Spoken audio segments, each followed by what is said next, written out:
L'histoire de Michel Sarlat et Georges Brochet. Nous sommes ici, au 9 rue de Nantes à Pontchâteau. Si c'est aujourd'hui le Crédit Agricole que vous avez devant vous. C'était autrefois un garage dont le patron s'appelait Georges Brochet. Il travaillait avec son gendre, Michel Sarlat. Georges Brochet, qui est le beau-père de Michel Sarlat, était originaire de Poily dans le Loiret. Il s'est marié à Pontchâteau avec Eugénie Porchet le 17 juin 1915. Ils ont eu 3 filles. Georgette, née en 1918, Gisèle, née en 1923, et Yvette, née en 1925. Michel Sarlat, gendre de Georges Brochet. Michel Sarlat était originaire de l'Orne, en Normandie. C'est avec l'aînée, Georgette, que Michel Sarlat eut une fille qui avait 3 ans, au moment de l'arrestation de Michel Sarlat. Michel Sarlat et Georges Brochet sont arrêtés à Pontchâteau le 27 juin 1944. Ils sont tous les deux arrêtés pour appartenance à un mouvement de résistance. Michel Sarlat faisait partie du mouvement Libération Nord et Georges Brochet, nous ne savons pas de quelle organisation il faisait partie. Ils sont tout d'abord incarcérés à la prison Jacques Cartier à Nantes avant de partir pour Belfort le 10 juillet 1944. Ils sont partis avec 53 autres résistants, dont 29 maquisards de Safré. Le trajet va mettre 17 jours pour traverser la France, en passant par Ville-aux-Dames, Grès, pour arriver au fort Artry à Belfort.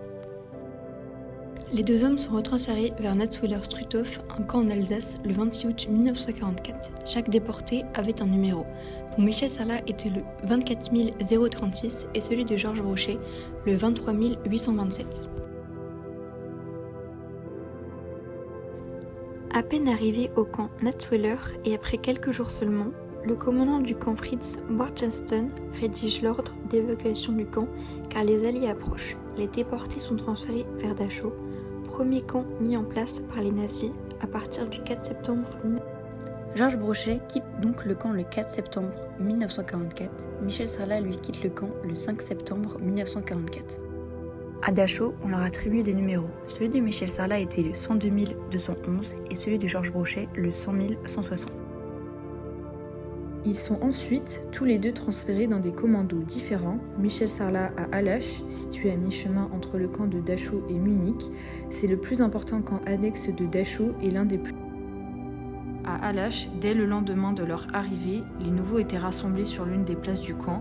Là, ils étaient interrogés sur leurs spécialités et antécédents professionnels et offerts au choix des délégués de différentes entreprises convoqués pour la circonstance.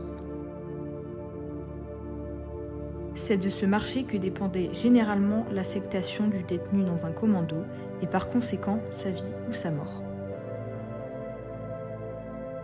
Ainsi, épouvantables étaient les commandos dits des terrasses auxquels, pour le compte d'une entreprise de travaux publics, l'entreprise Dickerhoff était affecté un grand nombre de détenus d'Allach. On y mourit vite, épuisé par le charroi en une ronde infernale de sacs de ciment, vaincu par le froid et par la faim, 2 litres de soupe claire et 200 grammes de pain par jour, assommés de coups ou victimes d'accidents. Le quotidien des autres déportés était rythmé par la cadence effrénée de firmes industrielles, la plus connue étant BMW. Le 30 avril 1945, après des mois de souffrance causée par la fatigue, la faim, le froid, les maladies et les mauvais traitements, c'est enfin la délivrance. Les prisonniers sont libérés par la 7e armée américaine. Les prisonniers sont mis en quarantaine à cause du typhus.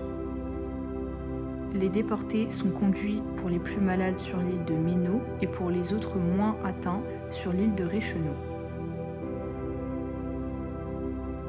Michel Sarlat ira sur l'île de Reichenau, située sur le lac de Constance.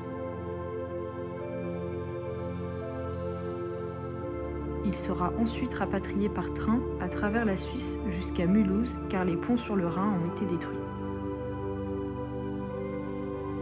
Nous avons moins de renseignements en ce qui concerne Georges Brochet. Il est transféré à Ottobrunn, situé près de Hohenbrunn et de Munich. Ce commando était rattaché à un institut de recherche aéronautique de l'armée. Il sera libéré à Innsbruck le 30 avril 1945. Les deux rentreront à Pontchâteau, Georges Brochet courant mai 1945 et Michel Sarlat le 10 juillet 1945.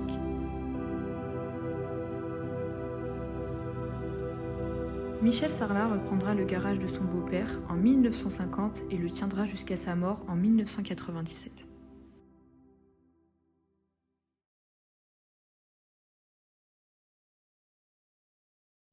En remerciant l'association Histoire locale et sa présidente, Madame Langeard.